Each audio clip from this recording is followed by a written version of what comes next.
اللهم إني أسألك علما نافعا.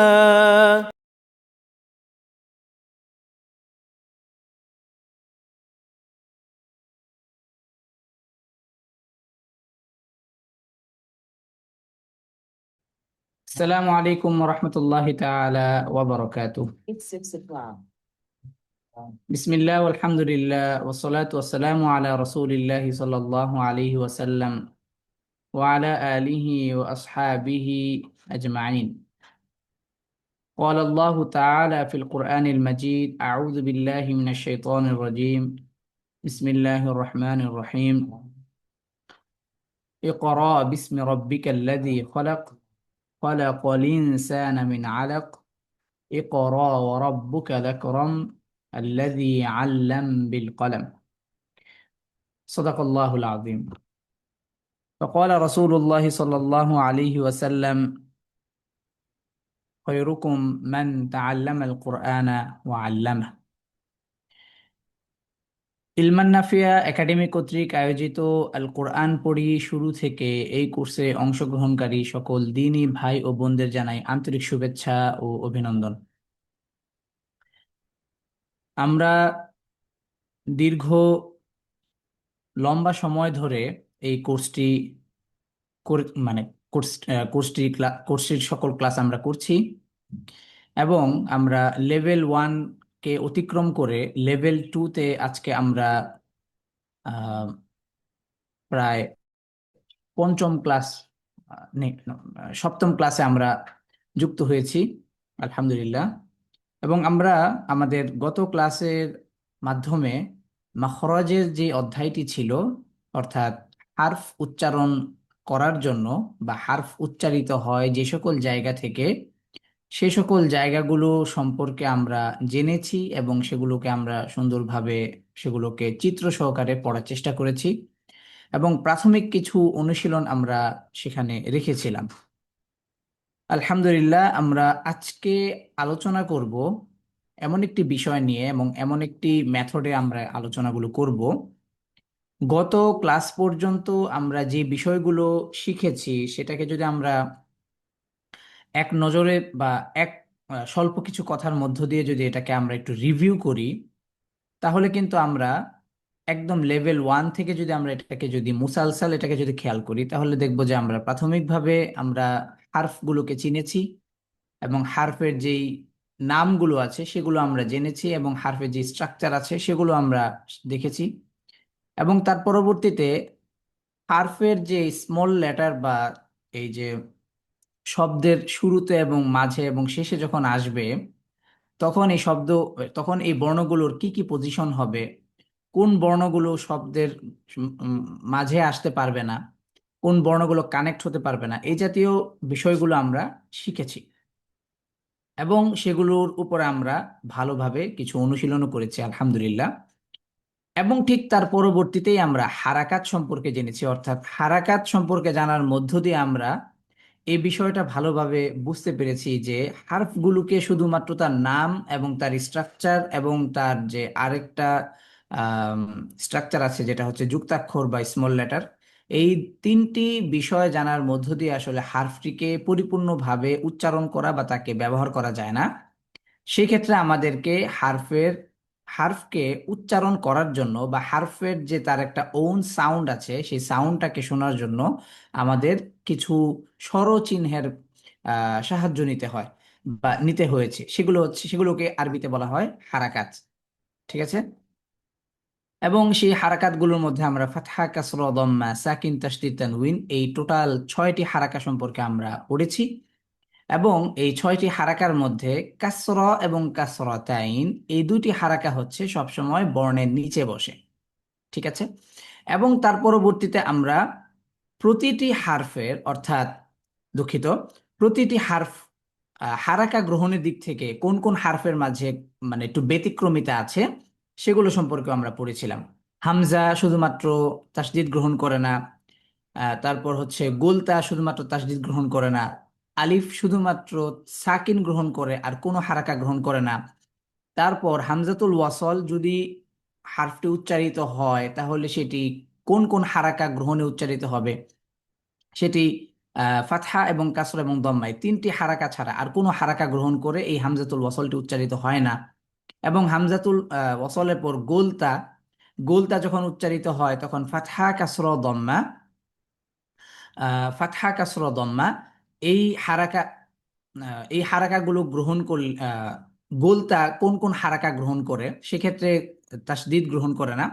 এবং পাশাপাশি যখন অন্যান্য হারাকাগুলো যখন গ্রহণ করবে তখন সেই হারাকাগুলো কিভাবে উচ্চারিত হবে, এই হারাকা দিয়ে এই হারফটি কিভাবে উচ্চারিত হবে, কোন আহ, আহ, কোন বর্ণের সাউন্ডে, সেগুলো সম্পর্কে আমরা জেনেছি। এবং সেটা জানার পর আমরা 29টি বর্ণমালার মধ্যে আলিফ ব্যতীত বাকি 28টি বর্ণমালাকে আমরা ফাতহা কাসরা দম্মা অর্থাৎ জবর জের পেশ এই তিনটি হারাকা দিয়ে হারফকে আমরা তার অ্যাকুরেট সাউন্ড, বা দুঃখিত এটা অ্যাকুরেট সাউন্ড হবে না, এখানে কথাটা হবে যে হারফের প্রাথমিক সাউন্ডটা আমরা শুনেছি, যে বা হারফটি, এটা তো হচ্ছে তার নাম, বা এটা হচ্ছে তার নাম, বা আল বা এটা হচ্ছে তার নাম। কিন্তু যখনই আমি হারফের সাউন্ড শুনতে চাই তখন আমাকে কি করতে হবে, হারাকা দিতে হবে, ফাতহা কাসরা দম্মা এগুলো দিতে হবে। সেগুলো দেওয়ার মধ্য দিয়ে আমরা 28টি বর্ণমালাকে আমরা তার মানে প্রাথমিক আওয়াজ বা তার প্রাথমিক সাউন্ডটা আমরা শুনেছি বা প্রোনাউন্সিয়েশনটা আমরা শুনেছি। এবং তার পরবর্তীতে আমরা কিছু লেটার যে হ্যাভি সাউন্ডে উচ্চারিত হবে সেটি কয়টি, সেগুলো আমরা জেনেছি, 7টি হারফ। এবং তার পরবর্তীতে আমরা জেনেছি র হারফটি যখন উচ্চারিত হবে তখন তার মধ্যে কিছুটা ব্যতিক্রমী আছে, ঝাই যখন উচ্চারিত হবে তখন কিছুটা ব্যতিক্রমী আছে। এইটুকু বিষয় লেভেল ওয়ানে আলোচনার পর তার পরবর্তীতে স্বাভাবিকভাবে যদি আমরা খেয়াল করি, আমাদের আলোচনার সাইক্লিংটাকে যদি আমরা খেয়াল করি, তাহলে কিন্তু আমরা বুঝতে পারবো যে এবার আমাদের সময় হয়েছে হার্ফগুলোর অ্যাকুরেট সাউন্ডটা কিভাবে কাজ করে, কোত্থেকে উচ্চারিত হয়, মুখের কোন কোন পয়েন্টে লেগে উচ্চারিত হয়, এই বিষয়গুলো সুন্দরভাবে একদম বিস্তারিতভাবে জানার চেষ্টা করা। আমরা সেই যাত্রাটা লেভেল 2 থেকে শুরু করেছিলাম, এবং লেভেল 2তে আমরা পর্যায়ক্রমে গত ক্লাসের মধ্য দিয়ে আমরা হারফের অ্যাকুরেট সাউন্ড বা হারফের অ্যাকুরেট যে উচ্চারণটা আছে সেটা আমরা সুন্দরভাবে জেনেছি বা মানে পড়েছি, আলহামদুলিল্লাহ। এখন আজকে থেকে আমরা একটা অনুশীলন পর্ব স্টার্ট করব। তবে এই অনুশীলন পর্বটার সাথে আমাদের কিছু বিষয় যুক্ত হবে ইনশাল্লাহ। আচ্ছা, অনুশীলনটা হবে এরকম ভাবে যে এতক্ষণ পর্যন্ত আমরা যেই মাখরজ অনুযায়ী আমরা হার্ফগুলোকে পড়েছি সেটা ছিল হারফের মাখরজ, তার সাথে সাথে তার আহ, তিনটি উচ্চারণ। তো যার ফলশ্রুতিতে যদি খেয়াল করি লা, লি, লু, তো এখানে ফাতহা কাসরা দম্মা এই তিনটি হারাকার সাউন্ড একসাথে যখন উচ্চারিত হয় তখন আসলে লামের সাউন্ডটা নিয়ে আমাদের কোনো সমস্যা হয় না। কেননা কারণ সিঙ্গেল হার্ফ যখন উচ্চারিত হয় বা উচ্চারণ করি তখন আমাদের আসলে সাউন্ডগুলো অ্যাকুরেসির সাথে উচ্চারিত হয়। বাট বা অথবা যখনই কোনো একটা শব্দের মধ্যে, ধরেন কথার কথা, বা আমরা যদি একটা শব্দ নিয়ে আসি, যেমন উদাহরণস্বরূপ আইন লাম মিম, আলামুন অর্থ পতাকা, অথবা আইন লাম মিম আইলমুন অথবা অর্থাৎ জ্ঞান। অর্থাৎ এখানে আইন লাম মিম এই তিনটি হারফের মাখরজ তিন জায়গায়। আইনের মাখরজ কণ্ঠনালীতে, লামের মাখরজ জিহ্বার অগ্রভাগ এবং অর্থাৎ এটা মুখে, এবং মিমের মাখরজ দুই ঠোঁটে। অর্থাৎ তিনটা হারফের মাখরজ তিনোটা জায়গায়। তার মানে আইন উচ্চারণের পর লামের মাখরজে দ্রুত মুন্তাকিল হওয়া বা দ্রুত পৌঁছানো, এই যে একটা প্র্যাকটিস থাকা, এবং এই প্র্যাকটিসটার মধ্য দিয়ে আমাদের যেটা হবে যে হারফের উচ্চারণগুলো সঠিক হবে। এবং কোরআনে তো আসলে শব্দে শব্দে মানে আয়াতগুলোকে সাজানো। তো তখন দেখা গিয়েছে যে আমরা একটা শব্দ যখন থেকে আরেকটা, একটা শব্দ থেকে যখন আরেকটা শব্দে যাব, বা একটা শব্দকেই যখন আমরা পড়বো তখন এই শব্দটার মাঝে এরকম তিনটা চারটে হার্ফ দিয়ে কি আছে, একটা শব্দ গঠন আছে। যার কারণে এক এক ওয়ার্ড থেকে বা এক বর্ণ থেকে বা এক হার্ফ থেকে আরেকটা হার্ফে দ্রুত মুভ করা, এই যে মাখরজের মানে তার পরিপূর্ণ মাখরজ আদায় করে তারপর তার পরবর্তী হার্ফের মাখরজটাকে পরিপূর্ণ আদায় করে একটা শব্দকে পড়া বা একটা দুটি বর্ণকে পড়া, ঠিক আছে, বা তিনটি বর্ণকে পড়া, এই বিষয়গুলো এই বিষয়গুলো আমাদের মধ্যে যতক্ষণ পর্যন্ত পরিষ্কার না হবে বা এগুলো যত বেশি আমাদের মাঝে চর্চা না হবে, আমরা কিন্তু তত বেশি কোরআনুল কারীমের সঠিক তিলাওয়াত থেকে অনেক বেশি দূরে থাকব। ঠিক আছে?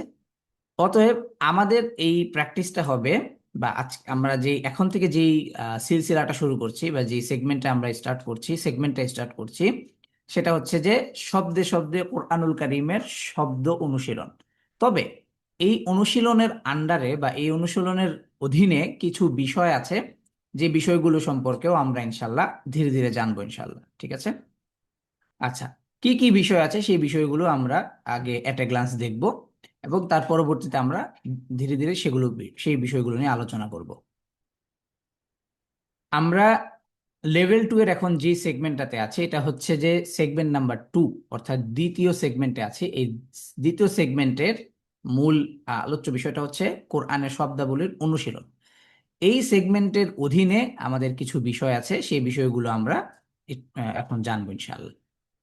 আচ্ছা, তো এখানে একটা বিষয় বলে রাখি, সেটা হচ্ছে যে এই কোর্সটা আমি এমন ভাবেই সাজিয়েছি যে যিনি একেবারেই কোরআনুল কারীম কখনোই তিলাওয়াত করেননি, এবং যিনি কখনোই আরবি বর্ণ সম্পর্কেও জানে না, আরবি ভাষা তো দূরে মানে দূর কি বাত, মানে কোন রকম তার ভাষা মানে আরবি ভাষা সম্পর্কে বা আরবি বর্ণ সম্পর্কে তার কোনো ধারণা নেই, এই ধরনের যে সকল অডিয়েন্স আছে বা এই ধরনের যে সকল ছাত্র আছে বা ছাত্রী আছে, তাদের জন্যই এই কোর্সটাকে এমন ভাবে সাজানো।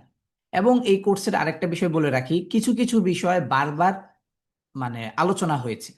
যেমন উদাহরণস্বরূপ এখানে আমরা এখন যে স্লাইডটা দেখতে পাচ্ছি, এখানে আমরা দেখতে পাচ্ছি যে ফাতহা কাসর ও দম্মার শব্দে তাদের অবস্থান সম্পর্কে জান। তো আমরা তো আসলে হারাকার অধ্যায়ে আমরা জেনে গিয়েছি যে ফাতহা কাসর ও দম্মায় তিনটি হারাকার বর্ণের কোথায় বসে, যদি আসে তাহলে বর্ণের কোথায় বসে। কিন্তু তারপরেও এগুলোকে বারবার বা এটাকে বারবার জিকির করার মূল উদ্দেশ্য এটাই, যারা একেবারেই নতুন, যারা একেবারেই কোরআনের সাথে পূর্বে যুক্ত ছিলাম না, তাদের জন্য এটা হবে আরো বেশি, মানে এই কোর্সটা তাদের জন্য অনেক বেশি উপকারী বা অনেক বেশি ফায়দাবান হবে। এই জন্যই এই আলোচনাগুলো বারবার রিপিট হয় অনেক সময়। ঠিক আছে? কিছু কিছু ক্ষেত্রে এগুলো রিপিট হয়। দ্বিতীয়ত আরেকটা বিষয়, সেটা হচ্ছে যে আমাদের যেই দ্বিতীয় সেগমেন্টের যেই আমরা হেডলাইনটা দেখতে পাচ্ছি, এখানে দেখতে পাচ্ছি শব্দে শব্দে কোরআনের শব্দাবলীর অনুশীলন। তার মানে কোরআনের শব্দগুলোকে যখন আমরা প্র্যাকটিস মানে করব, কেন করব? কারণ একটু আগে আমরা মূলত পড়েছিলাম মাখরাজ। তো তখন আমরা হচ্ছে সিঙ্গেল বর্ণমালাগুলোকে আমরা পাথা কাসর দম্মা দিয়ে প্র্যাকটিস করেছি। তো এবার যখন আসব, তখন আমরা এই মানে আমাদের হারফের উচ্চারণগুলো আরেকটু মজবুত করার জন্য, আরেকটু সুন্দর করার জন্য, তখন আমরা হচ্ছে এই কি বলে দ্বিতীয় আরেকটা মানে কি বলে সেগমেন্ট সাজিয়েছি। ঠিক আছে? আচ্ছা, আচ্ছা, এখানে আমরা কিছু পরিভাষা শিখব। আচ্ছা, পরিভাষাগুলো শুধুমাত্র শোনার আপাতত আমরা শুনবো। যারা এই বিষয়গুলো, অর্থাৎ যারা পূর্বে কোরআনুল কারীমের বিভিন্ন তাজউইদের কোর্স, অথবা যারা পূর্বে কোরআনুল কারীমের তিলাওয়াত করতে পারার মতো যোগ্যতা আছে, তাদের জন্য এই পরিভাষাগুলো শুনতে সহজ এবং নতুন লাগবে না।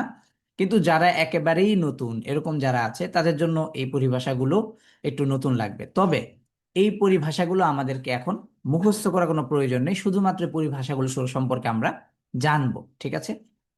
ওকে।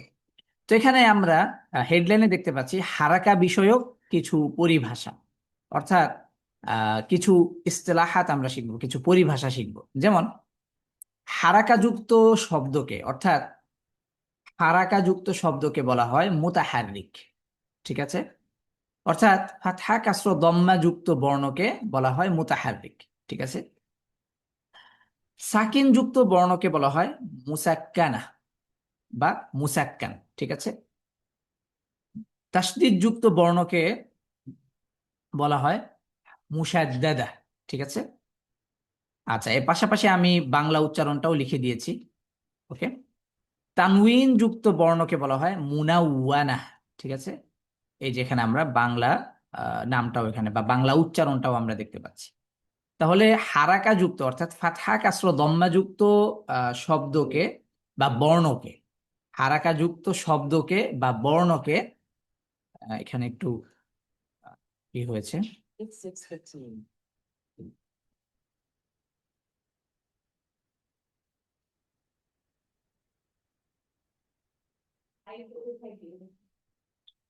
আচ্ছা, হারাকা যুক্ত বর্ণকে মুতাহাররিক বলা হয়, ঠিক আছে। আচ্ছা, সাকিন যুক্ত বর্ণকে কি বলা হয়? মুসাক্কানা বলা হয়, ঠিক আছে।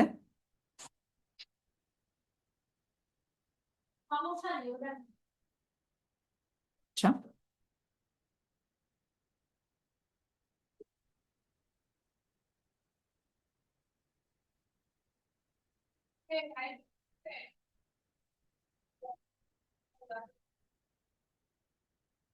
ঠিক আছে। তো আমরা এখানে আবার আসি, যে হারাকাযুক্ত বর্ণকে বলা হয় মুতাহাররিক। এখানে আমরা বাংলা এই নামটা দিয়ে দিয়েছি, মুতাহাররিক, ঠিক আছে, উচ্চারণটা দিয়ে দিয়েছি। যারা আরবি পড়তে পারি বা যারা পূর্বে কোরআন পড়ার অভিজ্ঞতা আছে তারা আরবিটাই আমরা খেয়াল করব, বাংলা উচ্চারণটার দিকে আর খেয়াল করব না। যারা একেবারেই নতুন তারা আরবি উচ্চারণটার যে বাংলা উচ্চারণটা আছে সেটার দিকে একটু সেটার দিকে আমরা খেয়াল করবো, ঠিক আছে। সাকিন যুক্ত বর্ণকে বলা হয় মুসাক্কানাহ অথবা মুসাক্কান, ঠিক আছে। তাসদীদ যুক্ত বর্ণকে বলা হয় মুশাদ্দাদাহ এবং তানউইন যুক্ত বর্ণকে বলা হয় মুনাওয়ানাহ, ঠিক আছে। কেমন? তো এটা ছিল হারাকার ক্ষেত্রে বা হারাকা বিষয়ক বিষয়ে কিছু পরিভাষা, ঠিক আছে। তো এবার এখানে আমরা মূলত যে বিষয়টা নিয়ে এখন আলোচনা করব সেটা হচ্ছে যে এই যে শব্দে শব্দে আল কোরআনের অনুশীলন, এই যে যে অনুশীলনটা, এই অনুশীলনের আন্ডারে বা এই অনুশীলনের অধীনে টোটাল 4টা বিষয় আছে। কয়টা বিষয়? 4টা। এক, হামজাকে পাঠ করার পদ্ধতি ও হারাকাত গ্রহণ সম্পর্কে জানব। দুই, হ্যাভি লেটার বা উচ্চারণে মোটা হয়ে উচ্চারিত হবে এর সম্পর্কে জানবো, সে সকল হার্ফগুলো সম্পর্কে। আচ্ছা, র হার্ফকে পাঠ করার পদ্ধতি এবং কাফ তা এই দুটি হার্ফকে পাঠ করার পদ্ধতি সম্পর্কে জানবো, ঠিক আছে। তার মানে এখানে আরেকটা বিষয় বলে রাখি, সেটা হচ্ছে যে একটা বিষয় বলে রাখি সেটা হচ্ছে যে আমাদের এই যে মানে অনুশীলনটা বা আমাদের এই যে যে বিষয়গুলো আলোচনা, সেটা হবে এই যে ফাতহা কাসরা দম্মা, অর্থাৎ ফাতহা কাসরা দম্মা মানে কি? মানে হচ্ছে যে এখানে আমরা যে অনুশীলনগুলো রেখেছি, আমি একটু অনুশীলনগুলো একটু দেখিয়ে দিই। এখানে আমরা যে অনুশীলনগুলো রেখেছি তার অনুশীলনগুলো হবে হচ্ছে এরকম, শুধুমাত্র ফাতহা দিয়ে অনুশীলন। যেমন এই যে, ঠিক আছে, এখানে কোরআনের ওই সকল শব্দকে নিয়ে আসা হয়েছে যে সকল শব্দগুলো ফাতহা দিয়ে, তার মানে একটা শব্দকে, একটা শব্দের মাঝে সবগুলো হারফি ফাতহা যুক্ত, ঠিক আছে। এবং দ্বিতীয় যে অনুশীলনটি নিয়ে আসা হয়েছে সেটি হচ্ছে যে আহ কাসরা যুক্ত, ঠিক আছে, শব্দের মাঝে অথবা শব্দের শুরুতে অথবা শব্দের শেষে কাসরা আছে, ঠিক আছে। দ্বিতীয়ত আমরা তৃতীয়ত আমরা যে অনুশীলনটি এখানে নিয়ে এসেছি সেটি হচ্ছে যে শুধুমাত্র দম্মা আছে, ঠিক আছে। ওই সকল শব্দ যে সকল শব্দের মাঝে দম্মাও আছে, কাসরাও আছে, ফাতহাও আছে, তবে দম্মা মানে দম্মা যুক্ত শব্দগুলোকে এখানে নিয়ে এসেছি। তো এই অনুশীলনটা, এই সেগমেন্টের অনুশীলনটা শুধুমাত্র ফাতহা দিয়ে, ঠিক আছে, শুধুমাত্র ফাতহা দিয়ে আমরা এই অনুশীলনটাকে সাজিয়েছি। যার ফলশ্রুতিতে আমরা একেবারে যদি শুরুর দিকে যদি লক্ষ্য করি তাহলে কিন্তু এই যে আমরা দেখতে পাবো যে ফাতহা কাসর দম্মা এই দুটি এই তিনটি হারাকা শব্দে বা বর্ণের কোথায় কোথায় অবস্থান করে। কেন? এই জন্যই যে এই প্র্যাকটিসটা মূলত ফাতহা দম্মা দিয়ে করা হবে। সেক্ষেত্রে ফাতহা বর্ণের কোথায় বসে অনেকে গুলিয়ে ফেলে, কাসরা বর্ণের কোথায় বসে, দম্মা বর্ণের কোথায় বসে, এটা একটু মানে পুনরায় রিমাইন্ডার করা, ঠিক আছে। আচ্ছা, তো এবার এই অনুশীলনের অধীনে প্রথম যেই আলোচনার বিষয়বস্তু সেটা হচ্ছে হামজাকে পাঠ করার পদ্ধতি ও হারাকাত গ্রহণ সম্পর্কে। তো এখন আমরা জানবো হচ্ছে হামজাকে পাঠ করার পদ্ধতি সম্পর্কে, ইনশাল্লাহ আমরা জানবো। স্বাভাবিকভাবে আমরা হামজাকে আমরা প্রাথমিক যে উচ্চারণ পাঠ এবং পাশাপাশি যে মাখরজের অধ্যায় সেখানেই আমরা মোটামুটি হামজার উচ্চারণ সম্পর্কে আমরা জেনেছি। কিন্তু তারপরেও আমরা হামজা সম্পর্কে এখন মানে হামজা সম্পর্কে আরো কিছু তথ্য এবং আরো কিছু বিষয় এখানে নিয়ে আসবো, যেটা পূর্বে আলোচনা করা হয়নি। ঠিক আছে, এই জন্য এটাকে আলাদা করা হয়েছে। আচ্ছা, এখানে আমরা প্রথমে আলোচনা যেটা নিয়ে এসেছি সেটা হচ্ছে যে হামজা এই বর্ণটার যে স্ট্রাকচারটা যেটা আমরা দেখতে পাচ্ছি, এই স্ট্রাকচার সম্পর্কে আমরা উম, স্বল্প কথায় কিছু বিষয় জানবো, এই হিস্ট্রিটা সম্পর্কে আমরা জানবো। 150 হিজরি সনে আরবি ভাষার বিখ্যাত ভাষাবিদ খলিল আহমদ আল ফরাহিদি তিনি প্রথম হামজাকে একটি গঠন দেন, যা আরবি বর্ণ আইন, ঠিক আছে, আরবি বর্ণ আইন হারফের মাথা থেকে। ঠিক আছে, এর পূর্বে হামজাকে মূলত আলিফের গঠন দিয়ে লেখা হতো।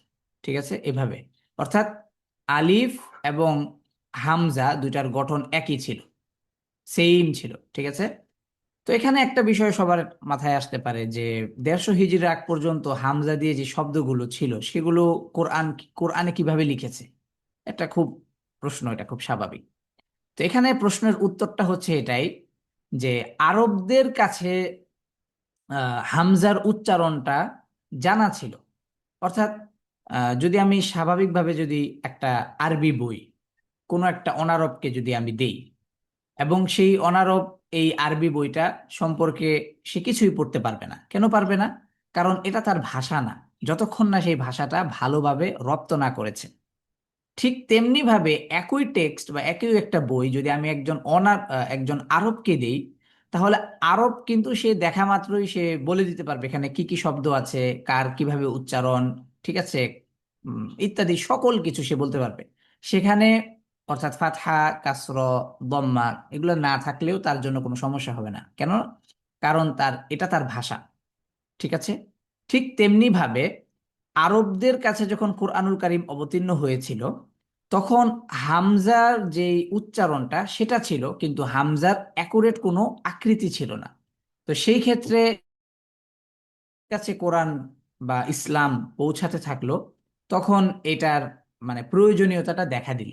তখন অনারবদের জন্যই আহ, ধীরে ধীরে কোরআনুল কারীমের বিভিন্ন বিষয় আস্তে আস্তে আপগ্রেড হয়েছে বা নিয়ে আসা হয়েছে। যেমন হারাকাত, এগুলো ছিল না, হারফের উপরে নিচে যে ফোঁটা দিয়ে যে আমরা হারফটাকে বুঝি, এগুলো। তারপর এরকম অসংখ্য বিষয়। হ্যাঁ, তারপর এই যে হামজা এবং আলিফ এই দুটার মাঝে একটা পার্থক্য, বা এই যে এই দুটার মাঝে বিশদ একটা বিষয় আছে, ঠিক আছে, এগুলো।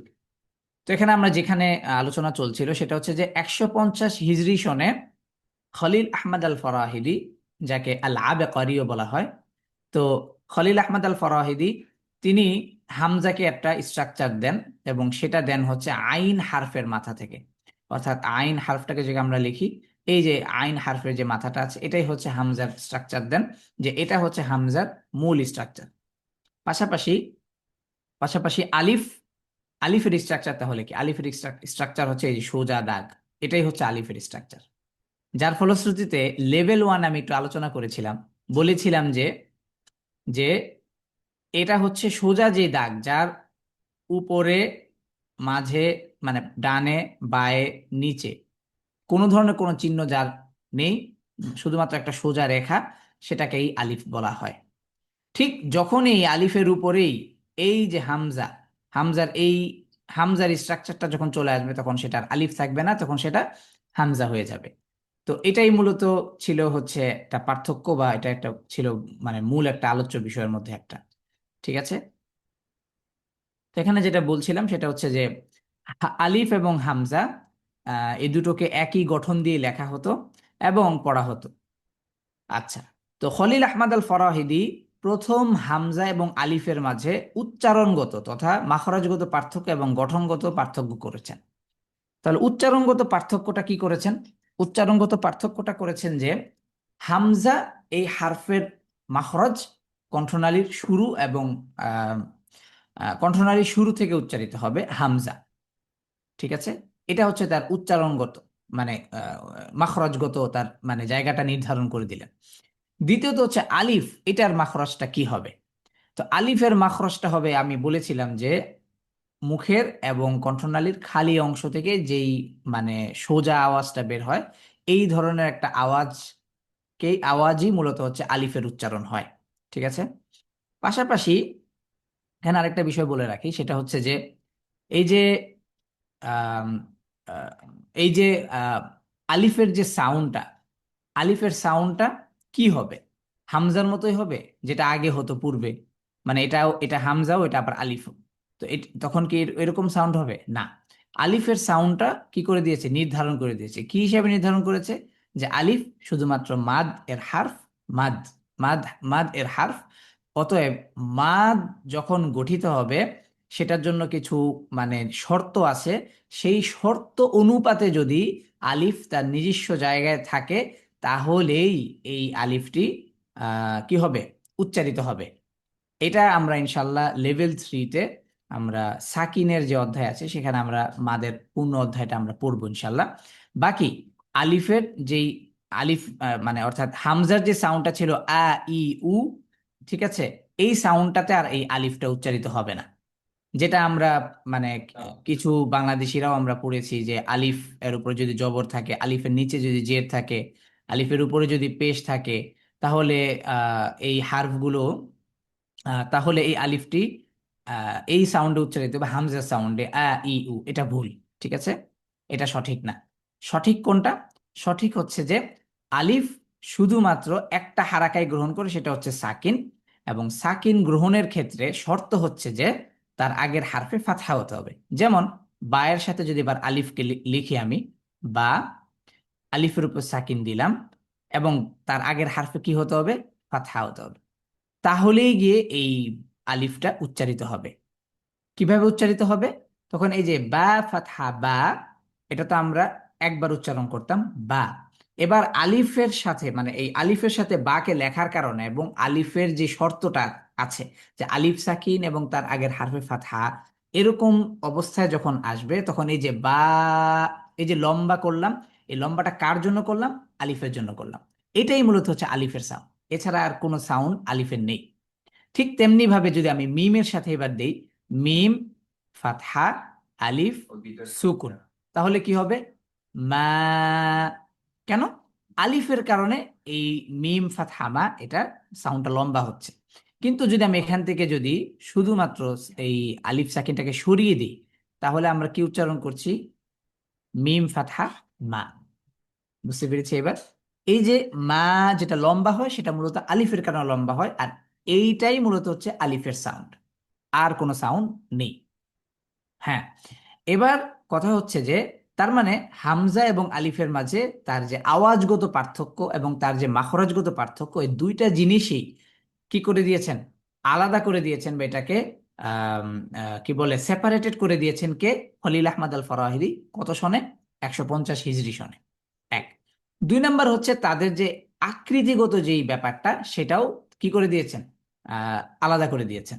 যে আলিফ, এটা শুধুমাত্র একটা সোজা দাগ, আর হামজা, আচ্ছা আমি একটু মুছে তারপরে এবার লিখছি।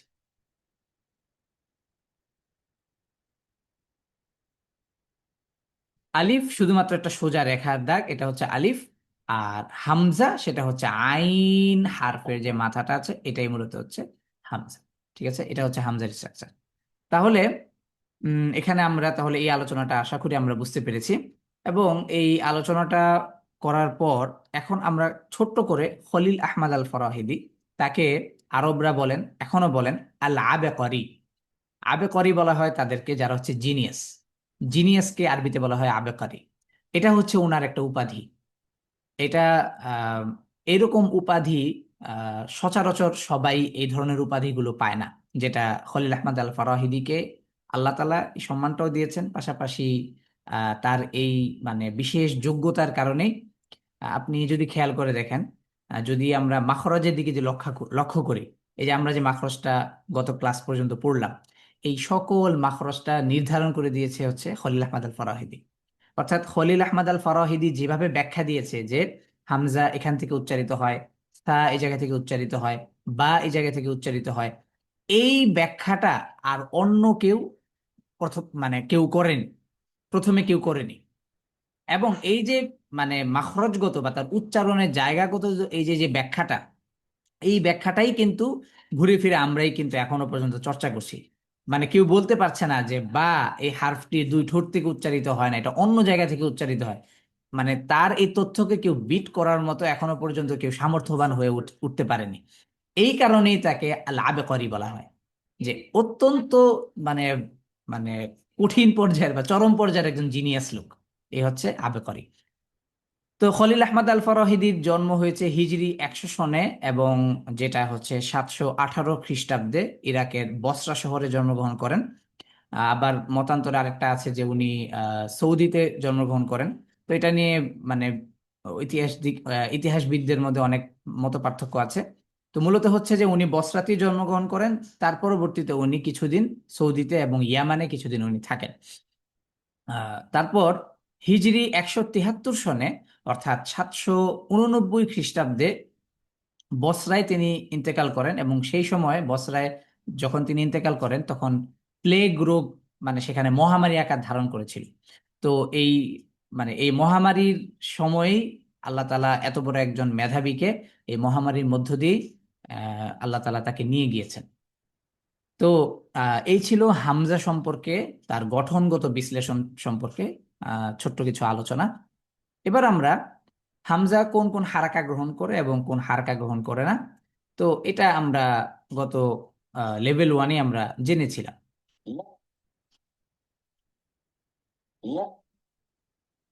তো এবার আমরা এটাকে আবার একটু রিভিউ করছি আর কি, বলা যায় যে যারা পূর্বে এই ক্লাসগুলো করেনি তারা এই ক্লাসের মাধ্যমে জানতে পারবো যে হামজা কোন কোন হারাকা গ্রহণ করে আবার কোন কোন হারাকা গ্রহণ করে না। আরেকটা বিষয় হচ্ছে যে যারা ওই যে যেটা আমি বললাম যারা একেবারে বেসিক তাদের জন্য এটা আবার পুনরায় রিমাইন্ডারের মতো, ঠিক আছে। তো হামজা অবস্থায় হারাকা অবস্থায় স্পষ্ট আওয়াজে উচ্চারিত হবে। হামজা যখন উচ্চারিত হবে তখন হারাকা অবস্থায় ফাতহা কাসরা দম্মা, এই তিনটা হারাকা অবস্থায় হামজা কিভাবে উচ্চারিত হবে, একদম স্পষ্ট আওয়াজে উচ্চারিত হবে। কিভাবে? আ ই উ, যেটা আমরা মাখরজের অধ্যায়ে পড়েছি, পাশাপাশি আবার লেভেল ওয়ানের শেষ ক্লাসেও পড়েছি, ঠিক আছে। আচ্ছা, দ্বিতীয়ত হচ্ছে সাকিন অবস্থায় হামজাকে যখন আমরা সাকিন করব বা সাকিন দিব তখন আওয়াজ এবং বাতাস বন্ধ হয়ে যাবে। আচ্ছা, সাউন্ডটা কেমন হবে? সাউন্ডটা সম্পর্কে আমরা একটু আহ এখানে একটু শুনবো। ইয়া ফাতহা হামজা সুকুন, ইয়া ইয়া ইয়া, ঠিক আছে। তো যখন আমরা এটাকে প্র্যাকটিস করব, ইয়া বি, তারপর হচ্ছে সা, ঠিক আছে, অর্থাৎ তখন আমরা খেয়াল করলেই বুঝতে পারবো যে আওয়াজ এবং বাতাস দুটাই কিন্তু বন্ধ হয়ে গেছে। কারণ আওয়াজ যদি চালু থাকে তাহলে তো বাতাসটা আওয়াজে রূপান্তর হয়ে চালু হয়ে থাকলো, তাহলে তো সেটা আর হামজা হলো না। পক্ষান্তরে যদি বাতাস চালু থাকে তাহলে তো হামজার যেই তার যে একটা মানে কি বলে সে যে একটা মানে এটাকে কি বলে শক্তিশালী হার্ফ, ঠিক আছে, বা তার শুধু শক্তিশালী না, তার আওয়াজটা বা তার সাউন্ডটা স্পষ্ট হবে না। ধরেন আমি হামজাকে বাতাসের সাথে উচ্চারণ করছি, ইয়া আসলে এটা হচ্ছেই না, এটা হবে না, এটা সাউন্ডের একেবারে তার মানে মূল আহ, মানে আওয়াজের গঠন থেকে একেবারেই দূরে, এটা সম্ভব না, ঠিক আছে। আচ্ছা, তানউইন গ্রহণ করে এবং স্পষ্ট আওয়াজ উচ্চারিত হবে। অর্থাৎ হামজা যখন তানউইন গ্রহণ করবে, হামজা হারাকা গ্রহণ দিক থেকে তানউইন গ্রহণ করে, ঠিক আছে।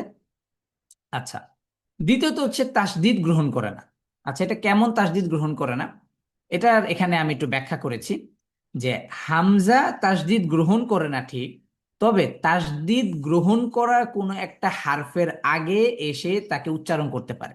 যেমন ওয়াও তাসদিদ যুক্ত, এবং এই তাসদিদ যুক্ত ওয়াও এর আগে যদি হামজা আসে তাহলে হামজা এই তাসদিদ যুক্ত ওয়াওকে উচ্চারণ করার সামর্থ্য রাখে। কিন্তু হামজা নিজে তাসদিদ গ্রহণ করে উচ্চারিত হবে না। যেমন কথার কথা ওয়াও লিখলাম, ওয়াও ফাতহা, এবার হামজা লিখলাম, ঠিক আছে, হামজা লিখে এবার ওই যে তাসদিদ দিয়ে দিলাম, এটা হবে না। ওয়া এটা হবে না, ঠিক আছে। হবে কি?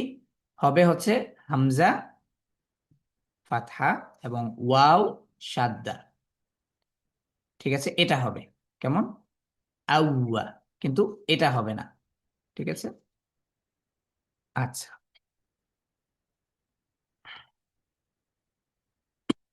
হুম, আচ্ছা। তো এই এটা ছিল আমাদের হামজা সম্পর্কে আহ মোটামুটি কিছু গুরুত্বপূর্ণ আলোচনা বা কথা। আচ্ছা, এবার আমরা তাফখিম এবং তারকিক, যেটা আমরা লেভেল ওয়ানের লাস্ট ক্লাসে আলোচনা করেছিলাম, যে 7টি হারফ যারা হেভি সাউন্ডে উচ্চারিত হবে, অর্থাৎ মোটা আওয়াজে উচ্চারিত হবে, এরকম যে 7টি হারফ আছে, সেই আহ, এরকম যে 7টি হারফ আছে, সেই 7টি হারফের সম্পর্কে আমরা, বা এই হেভি লেটার গুলো সম্পর্কে আরেকটু জানবো। পাশাপাশি আমরা কিছু অনুশীলন করব। ঠিক আছে। এই অনুশীলনটা আমরা কেন করব? কারণ হচ্ছে হেভি লেটার গুলোর যে সাউন্ডটা আছে, এই সাউন্ডটা অনেকের মানে আম, মাখরজের সাথে বা আম, কি বলে আম, সব হারফের সাথে মিলিয়ে যখন সাউন্ড করা হয়, তো দেখা গিয়েছে এই হারফে সাউন্ড গুলো এতটা মানে প্র্যাকটিস হয় না, বা এটাকে একটু মানে মানে এটা মানে পরিপূর্ণতা আসে না।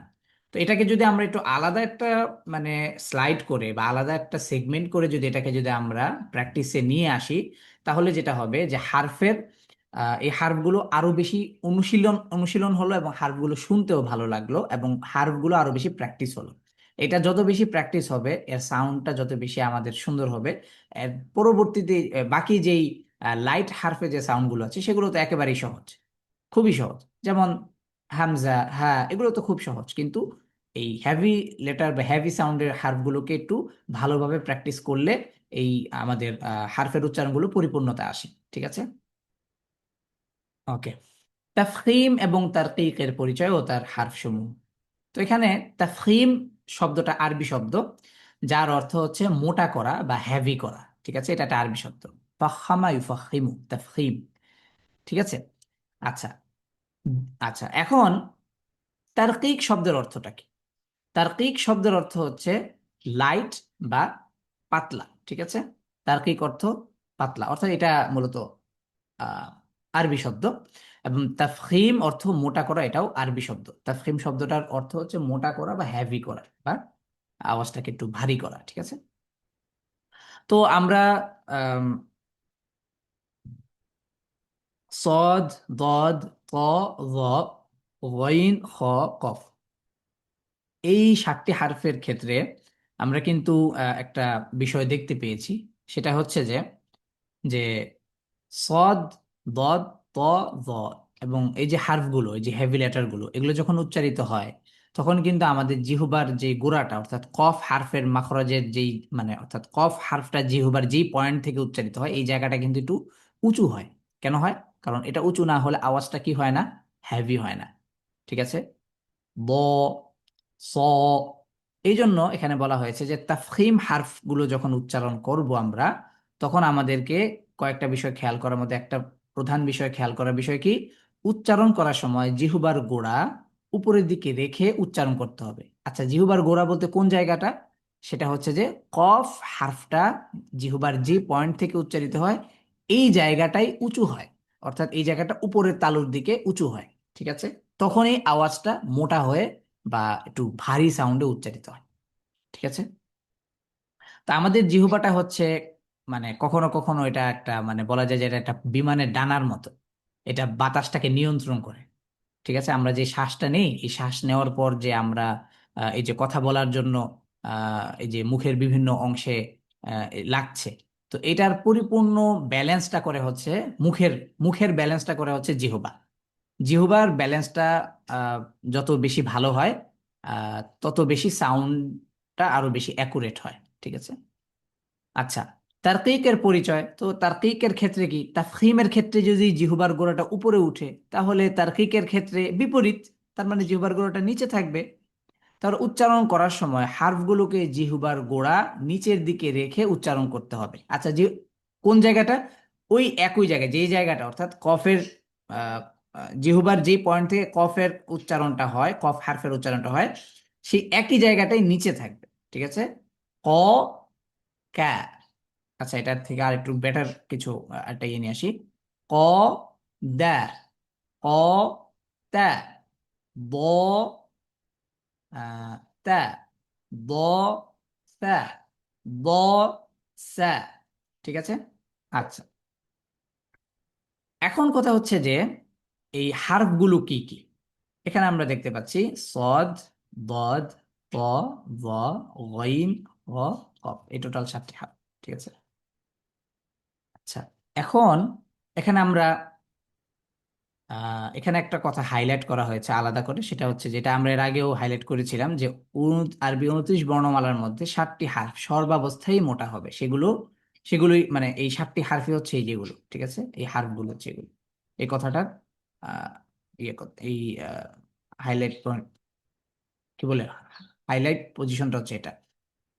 আর এই যে কোন কোন অবস্থায় সাউন্ডটা হেভি হবে, কোন কোন অবস্থায় আবার এই মানে হেভি লেটার গুলোর সাউন্ডে কিছুটা লাইট, মানে অর্থাৎ কিছুটা পাতলা বা তার্কিক সাউন্ডে উচ্চারিত হবে না, এরকম কোনো অবস্থাই নেই। কতগুলো অবস্থা, টোটাল 8টা অবস্থা। অর্থাৎ ফাতহা অবস্থায়, কাসর, দম্মা, এই 3টা অবস্থায় তো হেভি হবেই, সাকিন অবস্থায়ও হেভি হবে। ঠিক আছে। তাসদিদ অবস্থাতেও হেভি, মানে হেভি সাউন্ড উচ্চারিত হবে। তানউইন অবস্থায়ও, যেমন তানউইন দিয়ে যদি বলি বদ, দম্মাতাইন বুন, বদ ফাতহাতাইন বন, বদ দম কাসরাতাইন দিন, মোটা হচ্ছে। যদি তাসদিদ অবস্থায় যদি বলি যেমন আস, আদ, তারপর হচ্ছে আদ, কেমন। আচ্ছা, গুণনা অবস্থায়, তো এই অধ্যায়টা আমরা এখনো আসিনি, তারপরে বলে রাখি। যদি গুণনা অবস্থায় অর্থাৎ নুন সাকিনের পর যদি এই হ্যাভি লেটারে কোনো একটা হার্ফ থাকে, তাহলে গুণনার সাউন্ডটাও হ্যাভি হবে বা মোটা হবে। ঠিক আছে। যেমন নুন সাকিনের পর কফ, মিও, এই যে গুণনার সাউন্ডটা মোটা, মিও কবেলি। তারপর হচ্ছে নুন সাকিনের পর দদ, ম্যাও, এই যে গুণনার সাউন্ডটা মোটা। কেন? কারণ বিকজ অফ দদ, আসানির দদ। ঠিক আছে, দদের কারণে। ম্যাও দুদিন। ঠিক আছে। এবং হচ্ছে মাদ অবস্থায়, মাদ অবস্থায় কেমন, যেমন বদ ফাতহা, বদ ফাতহা আলিফ সুকুন ব। তাহলে এখানে কি হবে, মাদ অবস্থাতেও কি হবে, এটা মোটা হবে ব। এমন হবে না যে আলিফের কারণে আবার এই হারফটা, দদ হারফটা লাইট হবে না, এটা মোটা হবে। ঠিক আছে।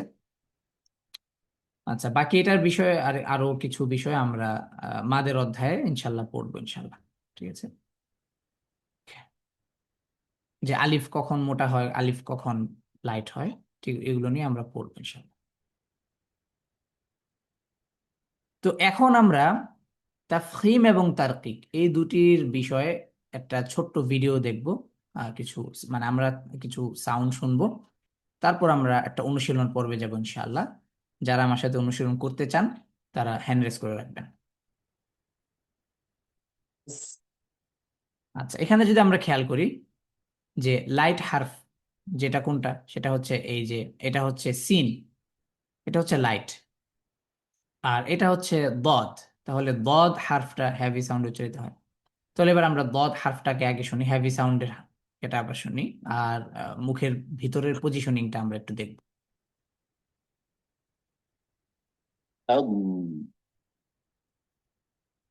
أم তো এখানে মূলত হচ্ছে সাকিনটাকে নিয়ে এসেছি এই জন্যই, কারণ আমরা মাখরাজের অধ্যায়ে মানে মুতাহাররিক বা ফাতহা কাসর দম্মা অবস্থার যে সাউন্ডটা সেটা আমরা শুনেছিলাম। যার কারণে এখানে আমি আর পাশাপাশি সাকিন অবস্থায় সাউন্ডটাকে অ্যাকুরেট শোনা যায়। অর্থাৎ যদি কোনো হারফের মাখরাজ এবং তার সিফাত যদি ভালোভাবে কেউ যদি শুনতে চায় বা এটাকে বের করতে চায়, তাহলে তার সবচেয়ে সঠিক এবং মানে সবচেয়ে একুরেট উপায় হচ্ছে হারফটাকে সাকিন করা। হারফটাকে যখনই আপনি সাকিন করবেন, তখনই আপনি তার মাখরাজ এবং সিফাত দুইটাই আপনি পাবেন। কিন্তু ফাতহা কাসরা দম্মা এই অবস্থায় মাখরাজটা এবং তার সিফাতটা ভালোভাবে ধরা যায় না, বোঝা যায় না, বা এটাকে অ্যাকুরেট করা যায় না। কিন্তু মানে সাকিন অবস্থায় এটাকে অ্যাকুরেট ভাবে ধরা যায়। ঠিক আছে। আচ্ছা, এবার আসবো সিন অর্থাৎ দদ, এটা তো হেভি লেটার। এবার তাফখিমের, এবার তারকিকের একটা সাউন্ড শুনবো। بس এখানে আমরা খেয়াল করে দেখি যখনই উচ্চারিত হচ্ছে সিন, সিন তো লাইট লেটার, তারকিকের হারফ, এক্ষেত্রে কিন্তু জিহ্বার গোড়াটা নিচের দিকে। উপরের দিকে না, আস, ঠিক আছে? It's 6:45. S. ঠিক আছে। আচ্ছা, এবার আমরা হুরুফুত তাফখীমের অনুশীলন করব এবং অনুশীলনের মধ্য দিয়ে ইনশাআল্লাহ আজকের ক্লাসটি আমরা শেষ করব। তো এই পর্যায়ে আমরা অনুশীলনের জন্য কিছু ভাইকে হ্যান্ড রাইজ করতে দেখতে পেয়েছি, আলহামদুলিল্লাহ। আমার সাথে আহ, অনুশীলন করবেন মোহাম্মদ আলী তালুকদার ভাই। তারপর আমরা পর্যায়ক্রমে সাদমান আল ফাইয়াজ, তারপর এরকম আরো কিছু ভাই যারা হ্যান্ড রাইজ করেছেন তাদেরকে আমরা নিব ইনশাআল্লাহ। আমরা বোনদেরকে এই ক্লাসে, অর্থাৎ লাইভ স্ট্রিমের অবস্থায় আমরা বোনদেরকে অ্যালাউ করব না। বোনদের জন্য আমরা আলাদা একটা অনুশীলনের ক্লাস রেখেছি, সেটা ইনশাল্লাহ খুব শীঘ্রই আপনাদেরকে জানিয়ে দেওয়া হবে। আচ্ছা, জি, আমার সাথে অনুশীলন করবেন উম মোহাম্মদ আলী তালুকদার ভাই। মাইক্রোফোনটা আনমিউট করবেন প্লিজ।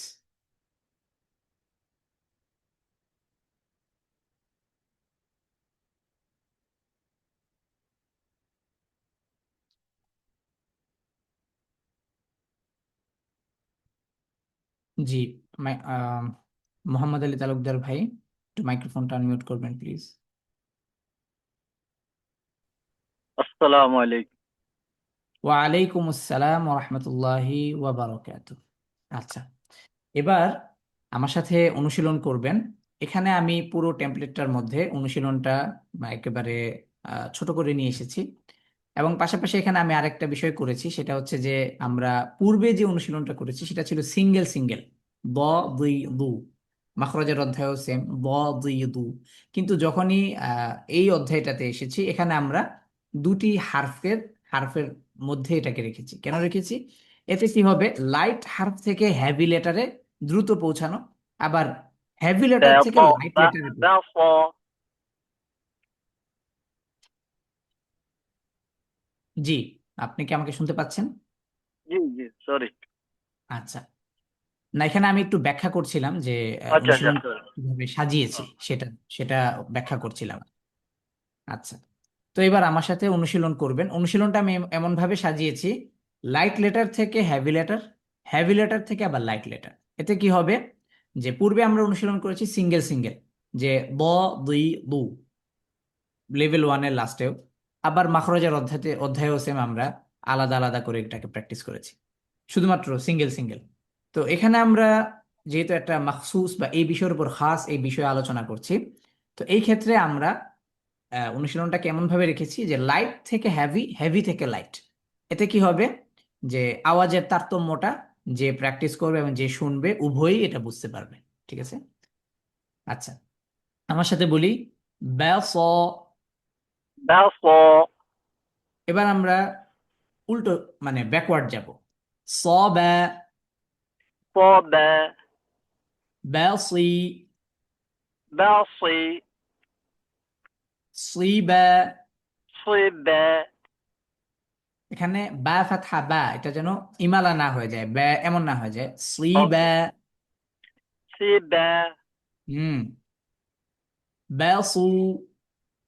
Belsu, এবার ব্যাকওয়ার্ড, সু, ব্যা। Sube, ব্যা নয়, ব্যা, সু, ব্যা। Sube, আইওয়া, মাদ, Mabo, ضمা, Bome, মাদি, Meldi, ضيما, Lime, মাদু, Meldo, ضوما, Bome, মাصা, Melfo, صاما, Fome, نضى، Nelbo, ضنا، Bone, بطى، Belpo, طبى، Bobe, بطي، Balti, طيبى। Sibe,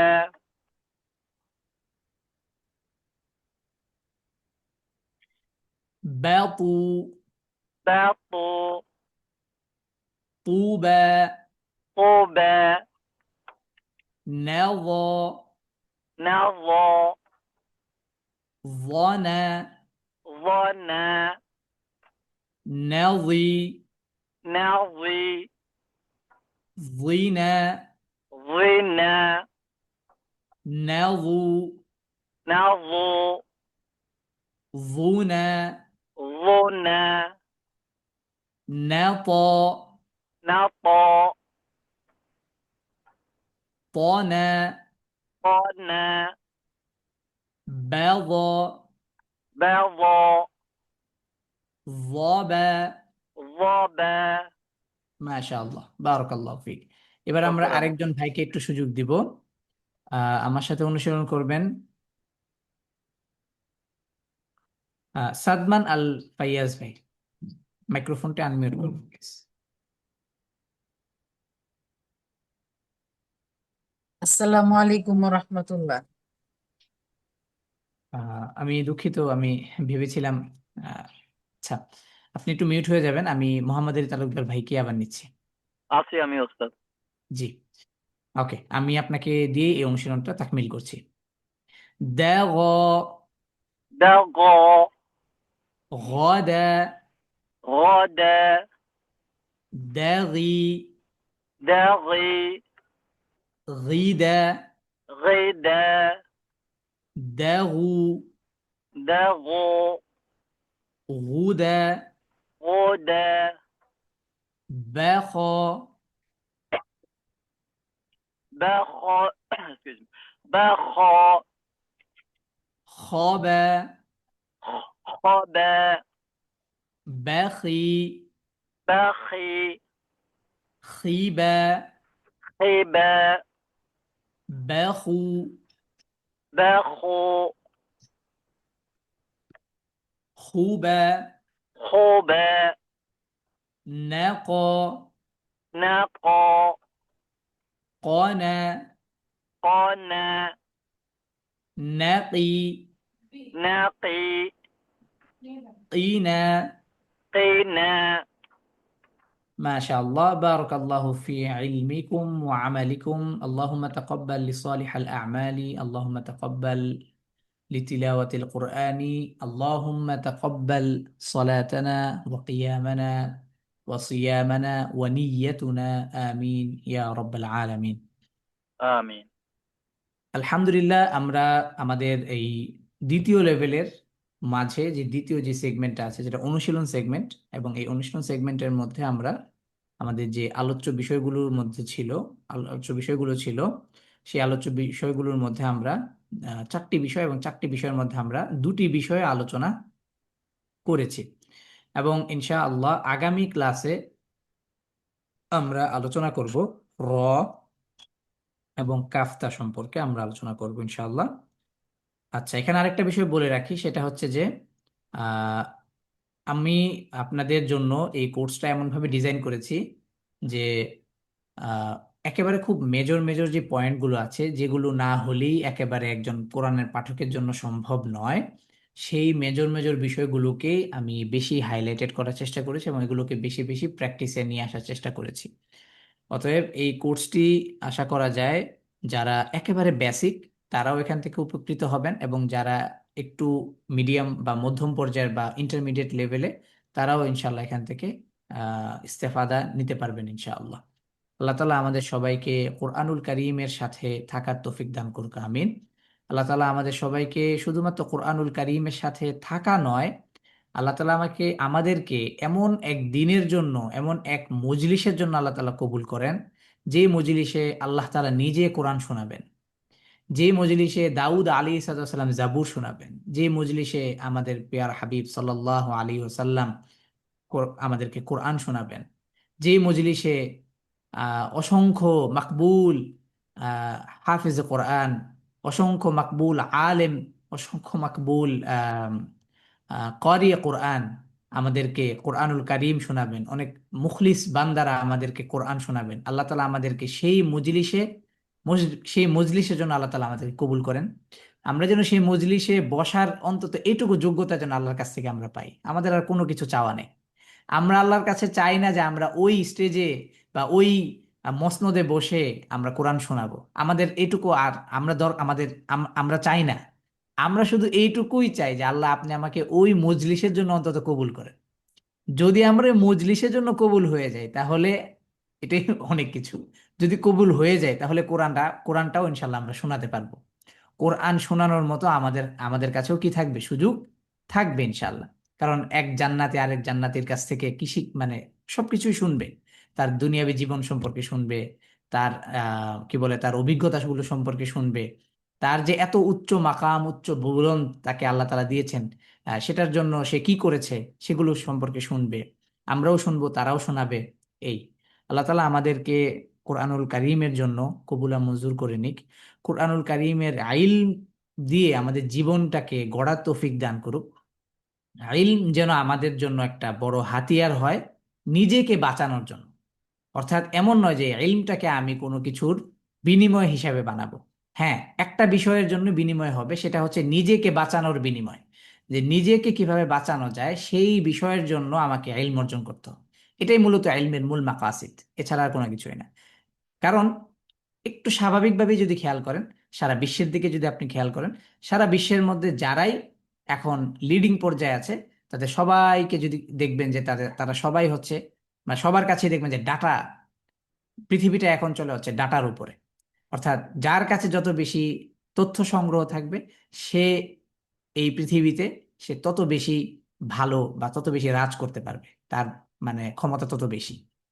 তো এই জন্য আল্লাহ তাআলা আমাদেরকে আহ, এই ডাটা, এমন ডাটা বা এমন জ্ঞান অর্জন করার তৌফিক দান করুক যেই জ্ঞানের মাধ্যমে আমি আখেরাতে এবং দুনিয়াবী জীবনে বেঁচে চলতে পারবো, জাহান্নাম থেকে বাঁচতে পারবো, আল্লাহর অসন্তুষ্টি থেকে বাঁচতে পারবো, আল্লাহর সন্তুষ্ট বান্দাদের অন্তর্ভুক্ত হতে পারবো। আল্লাহ তাআলা আমাদেরকে এরকম তথ্য, এরকম ইলম, এরকম জ্ঞান আমাদেরকে দান করুক এবং এইরকম ইলম অর্জনকারী ব্যক্তি যারা আছে, যারা এই সকল বিষয় নিয়ে আলোচনা করে, তাদের সাথে চলার তৌফিক দান করুক। আমিন। সুবহানাকাল্লাহুম্মা ওয়া বিহামদিক, আশহাদু আল্লা ইলাহা ইল্লাল্লাহু ওয়াহদাহু লা শারীকা লাক, ওয়া আশহাদু আন্না মুহাম্মাদান আবদুহু ওয়া রাসূলুহু। আল্লাহুম্মা সাল্লি ওয়া সাল্লিম ওয়া বারিক আলা সাইয়্যিদিনা মুহাম্মাদ ওয়া আলা আলিহি ওয়া আসহাবিহি ওয়া মান তাবিআহুম বিইহসানিন ইলা ইয়াউমিদ্দিন। হাযা মা ইনদি, ওয়াসসালামু আলাইনা ওয়া আলা ইবাদিল্লাহিস সালিহিন।